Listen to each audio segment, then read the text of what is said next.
Today, I'll show you how to reset a chart to default in TradingView.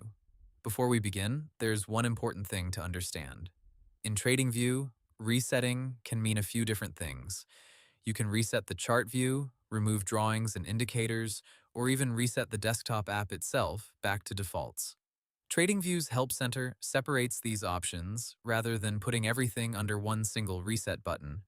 If your goal is to clear the chart and get a cleaner default-looking setup, the quickest method is to remove your drawings and indicators.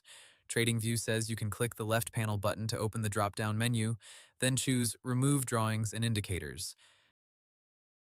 This is the fastest way to wipe the extra chart clutter and bring the chart back closer to its original state.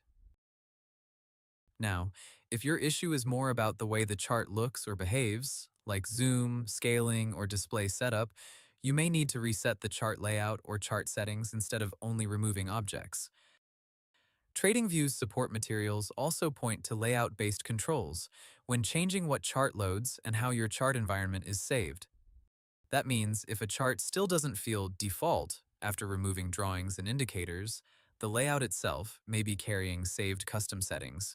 If you're using TradingView Desktop and want a full application reset, TradingView says you can open the app menu in the top right, go to Settings, then Service, and click back to defaults. TradingView notes that this resets the app state, while your saved layouts and data are stored remotely.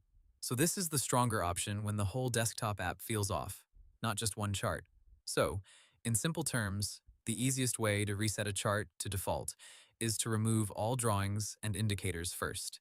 If that still doesn't solve the problem, check your saved layout, or, if you're on TradingView Desktop, use Settings or Service. Back to defaults for a full app reset, and that's how to reset a chart to default in TradingView. Hope the tutorial was helpful, subscribe to my channel, and see you in the next video.